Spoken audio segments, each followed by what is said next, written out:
Hello my village people, I am back. Today I'm gonna go over some of the most fucking overrated pieces of shit movies of all time. More specifically, horror movies. First, The Shining. In the 80s, if I was a child and I was a teenager, for sure I would be fucking scared of a dude getting a door down with a fucking axe.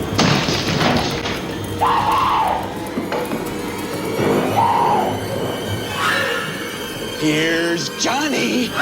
Nothing really made me scared the first time I watched it. Well, you see, me, now I'm from the newer generation, no fucking shit. We have Art the Clown, who's gonna put a chainsaw up your ass. So, horror has definitely improved.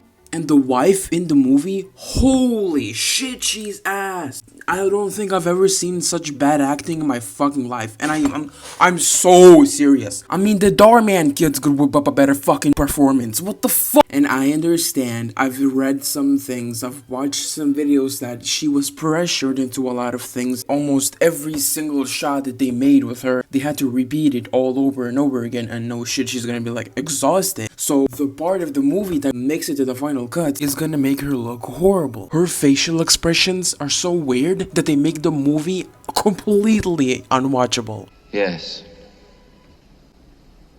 Hey, the weather forecast said it's gonna snow tonight.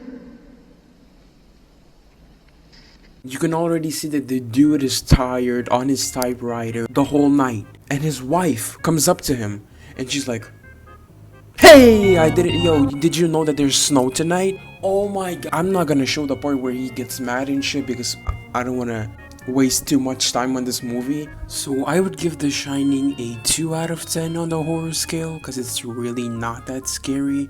Okay, next movie. I got allergies in the middle of filming, so don't let the red eye fool you. I am not high on weed. I promise. Annabelle Comes Home. Holy fuck. They just made this shit for no reason. I guarantee you this shit never happened. Maybe it did, who knows. The car scene was the only scary part about this movie.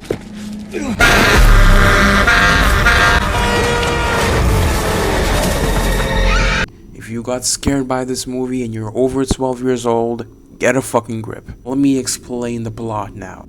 Judy has two psychic parents who see the dead and perform exorcisms on people who are possessed. Judy eventually needs a babysitter and her name is Mary Allen. Fucking weird name. Mary Allen has a friend named Danielle. And there's a love story in the middle of the movie.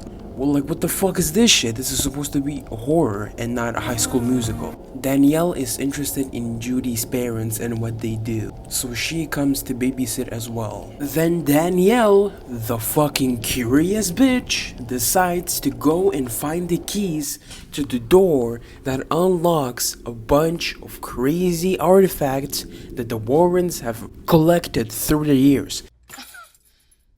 Amen. And those artifacts are haunted as fuck. And she opens Annabelle for some fucking reason. So the guy that Mary Ellen is obsessed with, randomly out of fucking nowhere, comes to their window and starts playing the guitar and singing.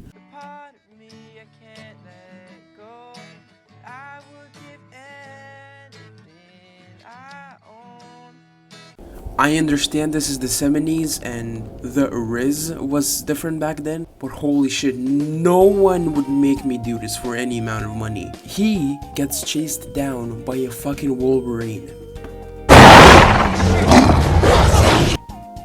Nothing about this movie is scary. Annabelle Comes Home is a movie where a bunch of bimbos are running away from ghosts and somehow they manage to squeeze a love story in there.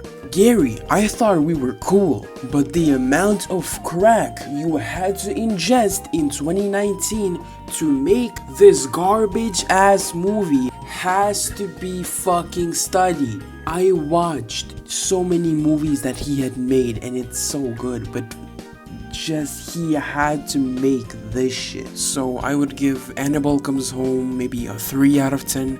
Maybe there's a couple scenes where I'm getting scared, but not as much. The Shining and Annabelle Comes Home are both really great movies, but the horror is not there. It's just not a horror movie. Because both of these movies are not scary, they just have a scary atmosphere. And most of the movies in this list are actually good movies. And I'm not saying they're pieces of shit, like I said in the start. They're actually just lacking a lot of good horror. Annabelle Comes Home is okay. The Shining is also pretty good. But The Nun is the most boring fucking scary movie I've ever watched in my life. Even the tomatoes are crying their eyes out at this fucking monstrosity. You cannot disagree with the tomatoes. They are the ones who are slicing through Hollywood with a fucking critic's blade. And that blade has so much experience, you just cannot hate on the tomatoes. You might like the movie, but if I go on Rotten Tomatoes and I see that a movie is under 40, I'm not watching it. This shit has 24%. I beg your fucking pardon? The tomatoes are the people you rely on to know if you're gonna waste the next 2 hours of your fucking life watching a horrible horror movie. Also, there is zero backstory on how Valak became a demon and why it's so angry. One church guy and one church woman doing their work trying to keep the demon away from the church or whatever the fuck this movie was. Tomorrow, a village will be missing its idiot. You should have kept Riddick when you had the chance. Frenchman. I'm French Canadian. Yeah, there is a nun with a 12-gauge shotgun pointed at my fucking brains, and she might pull it. Guess what? I'm gonna make a funny joke. What if that was his last words? Watching The Nun is like playing Spooky's House of Jump Scares. Randomly some stupid shit pops up out of nowhere, constantly. The jump scares are predictable as fuck. I don't even want to do research on this shit. There's random shit happening all the time. It is unwatchable and I forced myself to sit there and watch this shit. It's like going to the store and your mom finds her friend, so you know you're cooked because you're gonna be standing there for the next 2 hours minimum listening to them yap about work and kids and life. If I had to say one good thing about this movie, it's the atmosphere. But every horror movie has a good atmosphere. It will forever remain bottom 5 scary movies of all time. Thanks for watching. Follow my Twitch, or I'm gonna go to your house and kill your dog. Have a good day, bitch.